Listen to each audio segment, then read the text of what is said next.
자, 성경에서 정말 하나님의 복을 특별히 세속적으로 복이라고 생각되는 것들을 가장 많이 누린 사람이 누구냐면 솔로몬 왕이죠.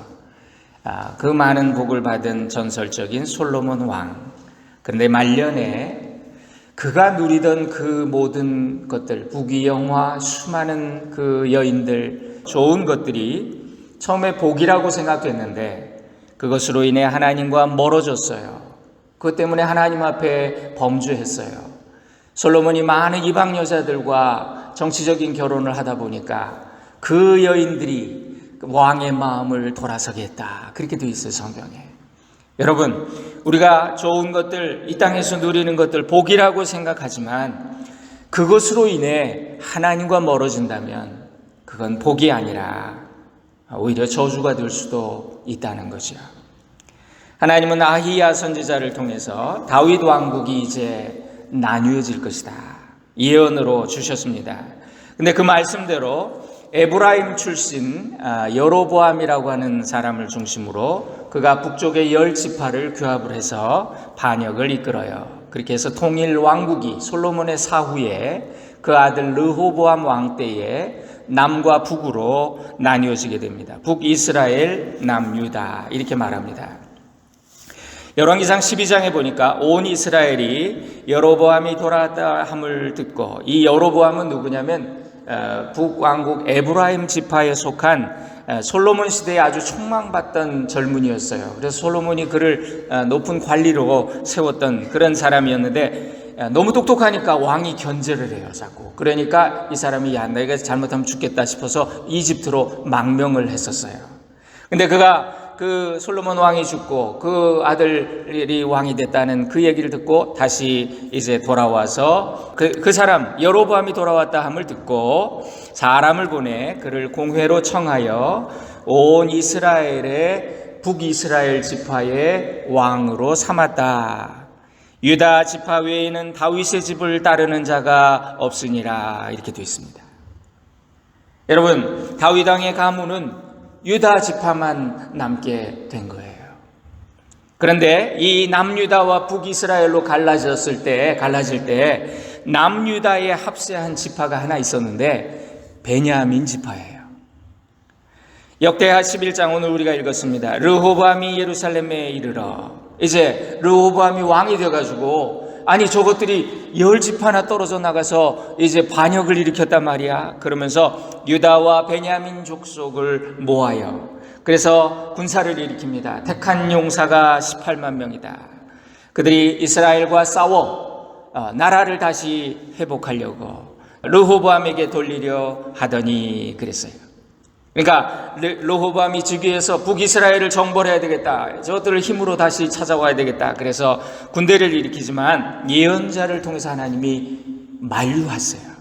거기서 이제 그만해라. 이거 내가 하는 일이야. 그러니까 하나님의 음성을 듣고 포기합니다.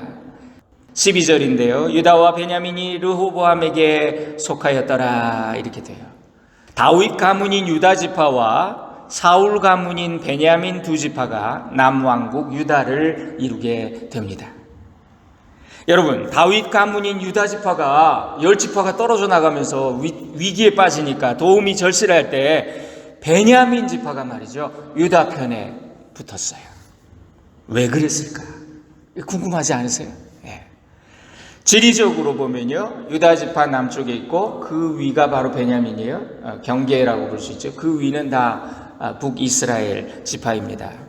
여러분, 북쪽의 에브라임과 남쪽 유다 사이에 베냐민이 있어요.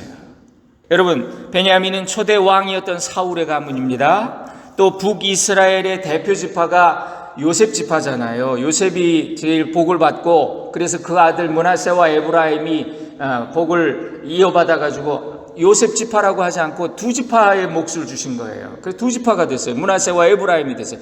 그 북이스라엘의 중심은 에브라임이에요. 근데 그 에브라임과 붙어 있잖아요. 네. 당연히 일로 가야죠. 그리고 전임 왕 사울의 집안이잖아요. 지파잖아요. 그런데 그들이 북쪽을 버리고 남쪽을 선택해요. 왜 그랬을까? 여러 가지 이유가 있겠습니다만 먼저 생각해 볼 수 있는 이유는요, 이제 베냐민 지파가 다윗 왕이 베풀었던 은혜를 생각했다. 이런 이유를 또 우리가 들어볼 수 있겠습니다. 이스라엘의 초대 왕 사울이 베냐민 지파 출신이에요. 근데 사울 왕의 철천지 원수가 다윗이에요. 평생 다윗에게 정말 원한이 있고 어떻게든 이놈을 죽여야 되겠다 이렇게 생각했던 사울 왕. 평생 그를 죽이려고 따라다녔어요. 하지만 우여곡절 끝에 다윗이 왕이 됐습니다. 다윗은 원수를 원수로 갚지 않아요. 그리고 사울 왕의 집안을 선대합니다. 그는 끝까지 사울을 하나님이 기름 부으신 왕이라고 그렇게 그를 예우하고 그에게 함부로 하지 않아요. 블레셋과의 전쟁에서 사울 왕과 아들들이 한날 한시에 전사했습니다.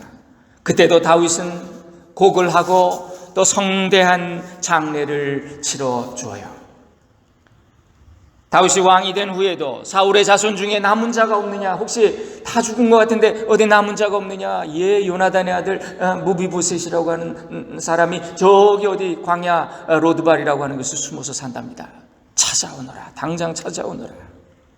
그래가지고 그를 또 왕자처럼 이렇게 대우해줘요. 그의 모든 소유를 돌려주고요. 또 이런 일도 있었습니다. 사울 왕이 생전에 아주 미워했던 그런 기브온 족속이라고 하는 사람들이 있었는데 이 사람들은 누구냐면 옛날 여호수아 정복 전쟁할 때 가나안의 소수민족이었습니다. 그런데 여호수아 시대에 그들이 화친을 맺고요. 우리 투항할 테니까 우리 죽이지 말고 살려달라고.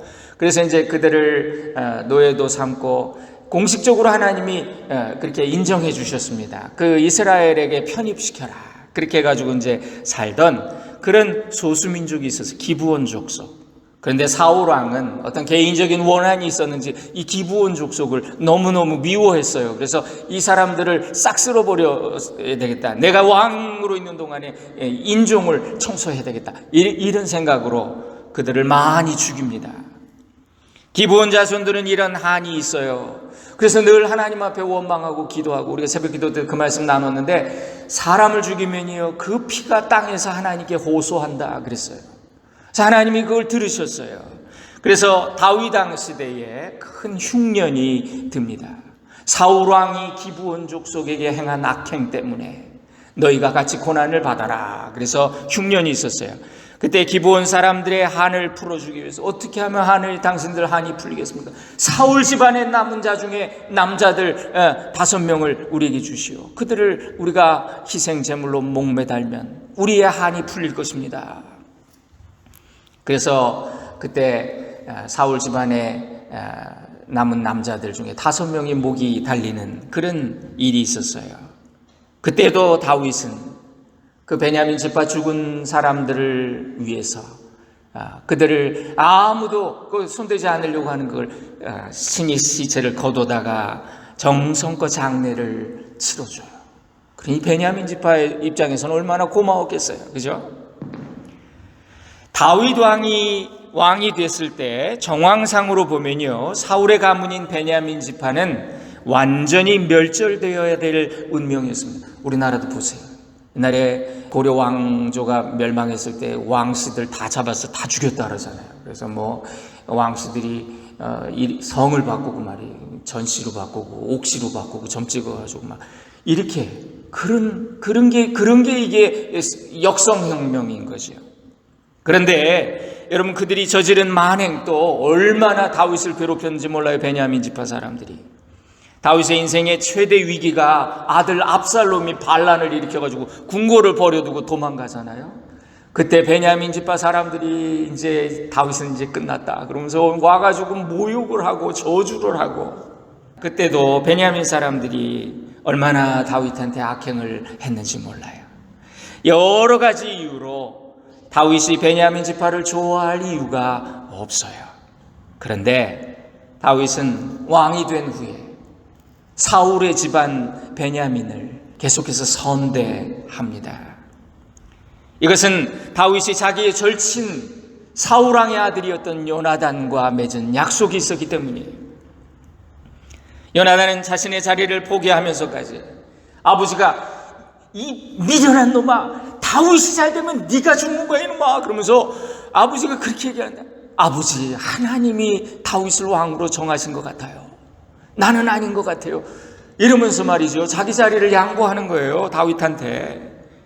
하나님이 너를 세우셨으니 앞으로 너를 왕이 되게 하실 거라고. 그때 너는 내 집안을 선대해 달라, 이렇게 부탁을 했거든요. 다윗이 그렇게 하겠다고 약속을 했어요. 그래서 그 약속을, 그 맹세를 지킵니다. 신실하게 지켜요. 그래서 이런 은혜를 입은 베냐민 지파가 북이스라엘이 이제 떨어져 나갈 때 그 선택의 기로에서 유다를 따라왔던 거예요. 다윗과 유다 지파에 대한 의리를 지키고 은혜를 갚은 거라고 볼 수가 있겠죠. 또 이 베냐민이 유다를 따르게 된 배경은요, 그 역사를 더 멀리 거슬러 올라갑니다. 창세기까지 올라가 봅니다.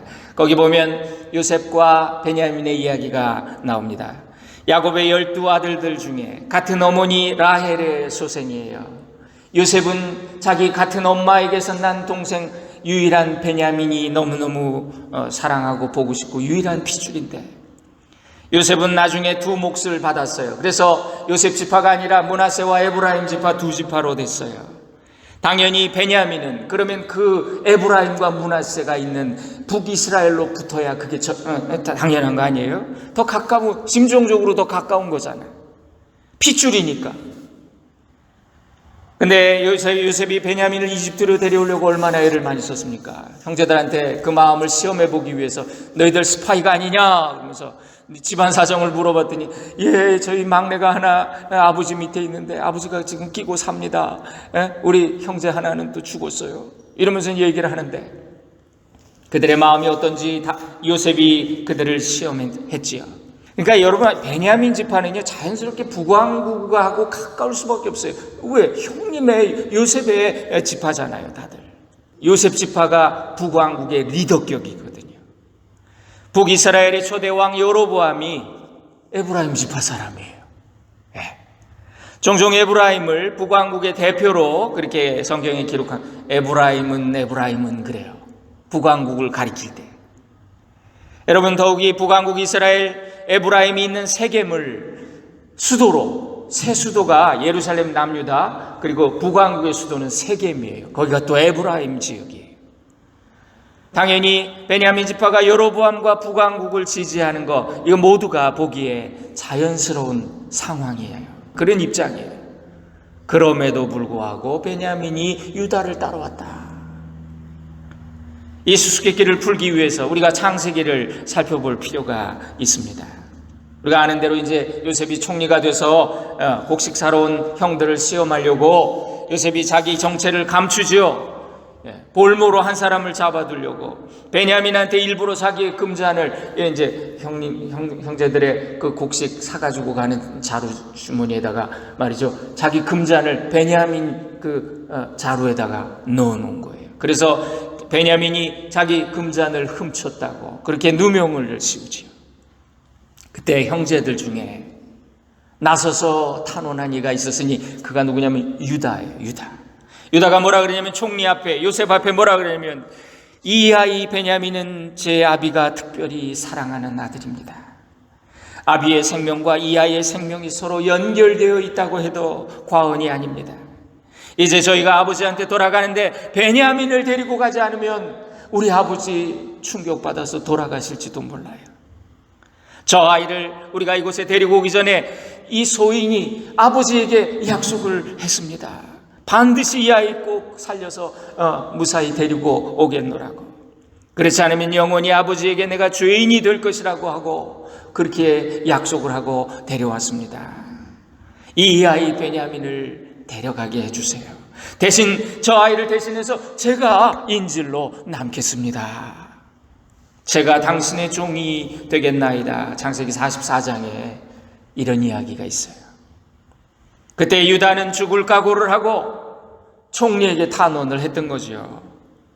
우리 가나안 땅에 계시는 아버지 야곱이 그를 생각해서라도 반드시 이 막내 동생 베냐민 데리고 가야 되는데 차라리 내가 볼모로 잡힐 테니 동생 베냐민을 아버지한테로 돌려보내달라고 애굽 총리에게 부탁을 한 거예요. 자기가 죽을 수도 있는 상황인데 유다는 베냐민을 살리기 위해 노력을 했던 것이요. 그러니까 이와 같은 희생, 형제 사랑과 아버지를 생각하는 그 마음이 총리 요셉의 마음을 감동시켰어요. 요셉이 그때 마음이 열려요. 야, 이 형들이 진짜 회개했구나. 그 말을 들은 요셉이 성경에 보니까 정을 억제치 못하고 방성대곡하며 울었다 그랬어요. 그리고 형님들, 내가 요셉이에요. 자기 정체를 드러내지요. 그 일로 인해 요셉은 형들의 진심을 알게 돼요. 그리고 그들은 서로 신뢰하게 되었습니다. 결국은 가족 모두가 화해하고 애굽으로 이주해서 구원받는 그런 역사가 있었어요. 제가 또 자세히 말씀은 못 드립니다만 사사기에 보면은 이 베냐민 지파가 큰 잘못을 저지르거든요. 그래가지고 동족 상잔의 비극이 일어납니다. 사자를 보내서 너희 지파 잘못한 거 회개하고 그 범죄자들을 내주면 우리가 처리하겠다 그랬는데 그들이 반대하고요, 전쟁하겠다고 덤비는 거예요. 그래가지고 베냐민 지파가요 전쟁을 했는데 그때 누가 이들과 싸울 것입니까? 하나님께 물어가지고 2번 전쟁을 했는데 유다 지파가 나가라. 유다 지파하고 붙어가지고 유다 지파가 4만 명이 죽었어요. 4만 명이. 근데 이거를 우리가 신학적으로 해석해 볼 때 이것은 베냐민 지파의 범죄에 대한 유다 지파의 희생, 대속의 희생이었다라고 그렇게 볼 수 있는 거예요. 그래가지고 결국은 마지막 3차 전쟁을 해가지고요, 베냐민 지파 600명 남자들만 남고 다 전멸을 해요. 그래서 사람들이 통곡을 합니다. 이 베냐민 지파, 우리 12지파 중에 한 지파가 오늘 드디어 사라지는구나. 그때 이 유다 지파의 희생을 통해서 베냐민 지파를 하나님 다시 살려주시죠. 그래서 이렇게 처녀들을 보쌈에다가 이렇게 아주 결혼을 시키고 그래가지고 베냐민 지파 그래서 살아나요.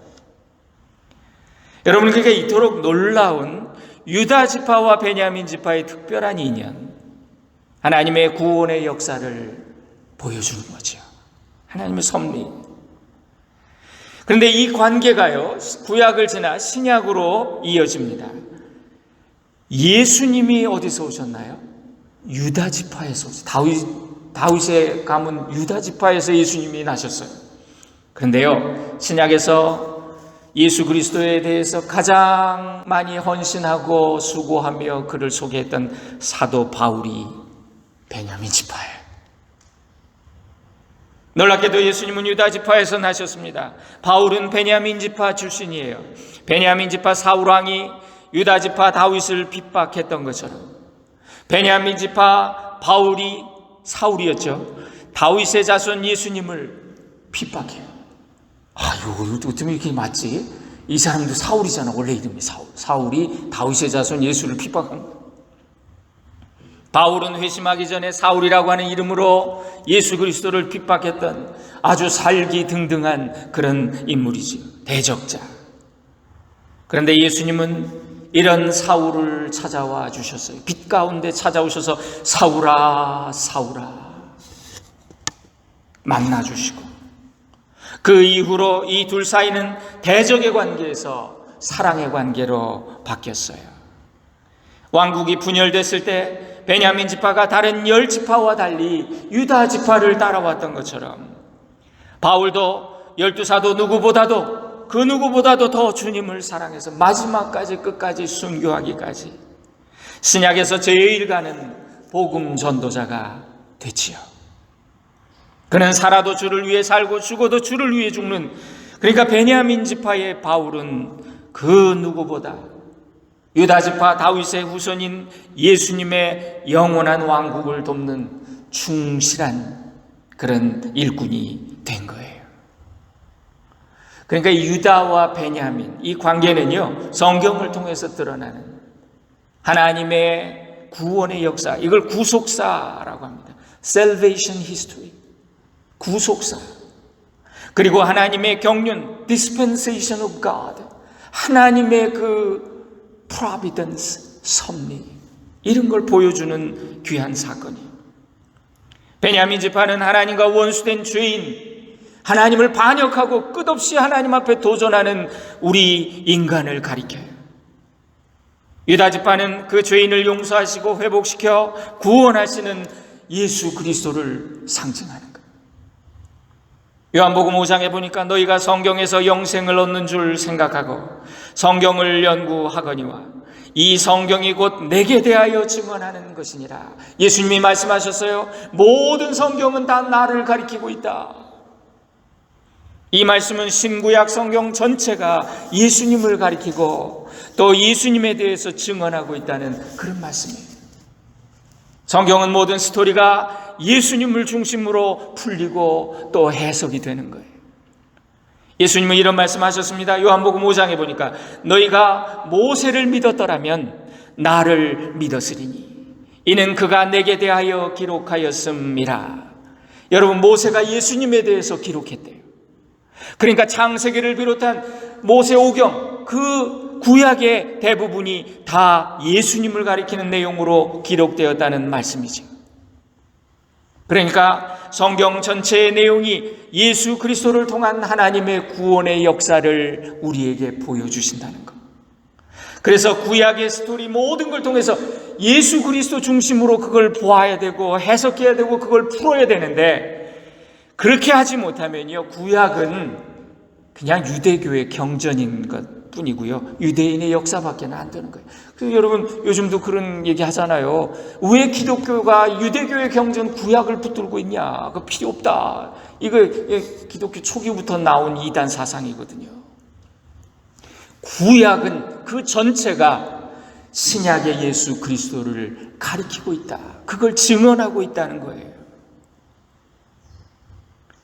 유다가 베냐민을 살려서 아버지께로 다시 데려가려고 했던 것처럼 우리 예수님께서는 죽을 수밖에 없는 우리 살려서 어떻게든 구원의 길로 인도하시려고 당신이 십자가에 달리신 거잖아요.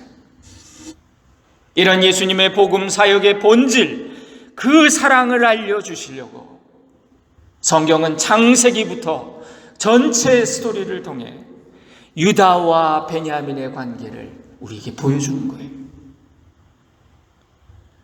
야곱은 죽기 전에 아들들한테 축복 기도하면서 예언을 하지요. 베냐민에 대해서 이런 예언 기도를 하더라고요. 창세기 49장에 보면은, 여러분, 특별히 이 베냐민 아버지가 진짜 사랑하는 아들이잖아요. 근데 예언이 이렇게 나와요. 베냐민은 물어뜯는 일이래요. 아침에는 빼앗은 것을 먹고 저녁에는 그 움킨 것을 나눌 것이다. 좀 가장 사랑하는 막내 아들한테 이런 예언을 줬다? 이건 뭘 말하는 거겠어요? 이 예언이 아버지의 개인적인 감정이 아니라 하나님이 주신 말씀이었다는 거잖아요. 이 예언의 말씀처럼 이 베냐민 지파는요, 아주 대대로 호전적입니다. 그리고 이리처럼 빼앗고 또 움키는 그런 아주 좀 악한 성품을 가진 그런 지파예요. 우리 인간의 모습을 그대로 닮아서 나타내주는, 그게 베냐민 지파예요. 그런데 유다 지파를 보십시오. 다윗의 후손으로 오신 주님이 오래 참으시고 자신의 생명까지 내어주신 그 희생과 사랑으로 우리를 변화시키셨어요. 우리를 하늘 아버지의 자녀로 다시 돌려 놓으셨어요. 이런 유다와 베냐민의 관계가 주님과 우리 죄인 사이의 관계가 아니겠는가? 어떤 아들이 아빠한테 이제 같이 기도를 하는데, 아빠가 이제 하나님 아버지 이렇게 기도하니까 옆에서 아들이 하나님 할아버지 이렇게 기도했대요. 그랬더니 아빠가, 아들아, 하나님은 모두의 아버지이셔. 그러니까 너도 하나님을 아버지라고 부르는 게 맞아. 그랬더니 이 아이가, 예, 형님. 그래요. 예. 여러분, 이 기독교에는 이 촌수가 좀 복잡해요, 보니까. 우리 모두는 하나님의 자녀이고 형제 자매잖아요. 그렇죠? 그렇다면 예수님하고 우리 촌수는 어떻게 될까? 성경에 보니까 성경이 예수님을 가리켜서 부활의 첫 열매요, 그는 우리의 맏형이 되셨다. 그러고 보니까 촌수가 또 그렇게 되네요. 주님은 우리의 맏형, 우리는 하나님의 그분의 동생들. 예.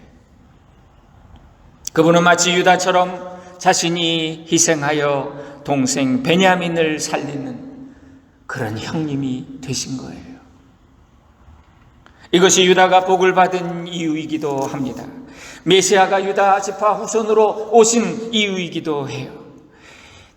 야곱의 예언처럼 말이죠. 창세기 49장에 제가 세 번역으로 읽어드릴게요. 야곱이 유다를 어떻게 축복하나. 임금의 지휘봉이 유다를 떠나지 않을 것이다. 통치자의 지휘봉이 자손 만대까지 이를 것이다. 권능으로 그 자리에 앉을 분이 오시면 만민이 그에게 순종할 것이다. 여러분, 이 예언이 이루어져서 하나님의 아들이 예수 그리스도가 이 땅에 오셔서 영원한 왕, 평화의 임금이 되셨어요. 유다 지파 다윗의 후손으로 예수님이 오셨어요. 사도 바울은 자신이 베냐민 같은 자임을 깨달았습니다. 죽을 수밖에 없는 처지였는데, 내가 큰 죄를 지은 죄인인데, 자신뿐 아니라 모든 인류를 구원하신 예수 그리스도의 은혜와 사랑을 깨달은 거죠. 여러분, 마치 대역 죄인이 말이죠, 이제 사형 선고를 앞둔 재판관 앞에서 선 그런 심정으로. 그래서 바울은 이런 고백을 합니다. 고린도후서 5장입니다. 그리스도의 사랑이 우리를 강권하시는도다. 이는 우리가 다시는 우리 자신을 위하여 살지 않고 오직 우리를 대신하여 죽었다가 다시 살아나신 이를 위하여 살게 하려 함이라. 나는 이미 죽었습니다. 나는 이미 죽은 목숨인데 살려주시오니 감사합니다. 당신을 위해서 살겠나이다.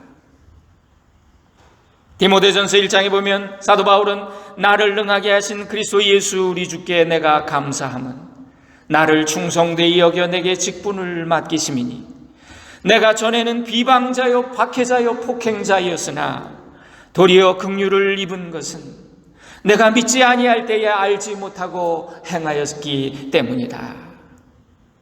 그래서 이런 깨달음과 고백이 있었던 이 바울은 주님의 일꾼이 됐는데, 어떤 상황, 어떤 시련, 정말 환난이나 공고나 기근이나 핍박이나 칼이랴 그러면서 그리스도의 사랑에서 나를 끊어놓을 수 없다.